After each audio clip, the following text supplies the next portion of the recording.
Hello বন্ধুরা, আসসালামু আলাইকুম। আপনারা কেমন আছেন? আশা করি সকলেই আল্লাহর রহমতে ভালো আছেন। তো বন্ধুরা, আজকে আমি একটি কৃষি ভিডিও নিয়ে আলোচনা করব।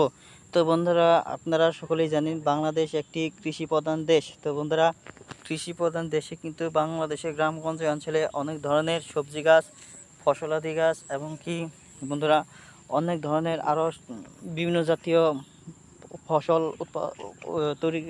উৎপাদন করা হয়। বন্ধুরা, আপনারা যদি গ্রামগঞ্জের কৃষকদের মধ্যে যদি আপনাদের জমিতে এরকমভাবে এই দেশীয় জাতের মরিচগুলো রোপণ করতে পারেন, ইনশাল্লাহ সেই মরিচ গাছ থেকে আপনারা অনেক মরিচ পেয়ে যাবেন। তো বন্ধুরা, সেই মরিচ বিক্রি করে আপনারা সংসার চালাতে পারবেন, পাশাপাশি অনেক টাকা ইনকাম করতে পারবেন। এবং কি আমাদের দেশে অনেক বেকার ভাইয়েরা পড়ে রয়েছে, যারা নাকি কোনো কাজ না পেয়ে ঘরে বসে আছেন।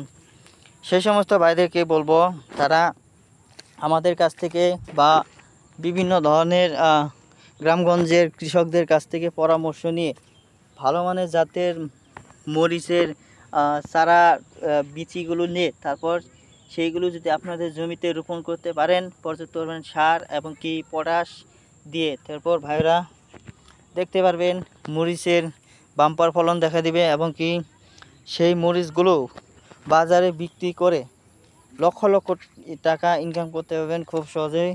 এবং কি আপনারা নিজেরাও তরকারির মধ্যে দিয়ে খেতে পারবেন খুব সহজেই। তো ভাইরা, মরিচ কিন্তু কাঁচা অবস্থায় সবুজ বর্ণের হয়, পাকলে লাল বর্ণের হয়। তো বন্ধুরা, পাকা মরিচ দিয়েও কিন্তু গুঁড়া তৈরি করে আপনারা বাজারে বিক্রি করতে পারবেন খুব সহজেই। তো ভাইরা, এই ভিডিওটি থেকে যদি আপনারা সামান্যতম উপকার পেয়ে থাকেন, তাহলে ভাইরা আমাদের এই চ্যানেলটিকে সাবস্ক্রাইব করে নেবেন। তো ভাইরা, ধন্যবাদ আপনাদেরকে।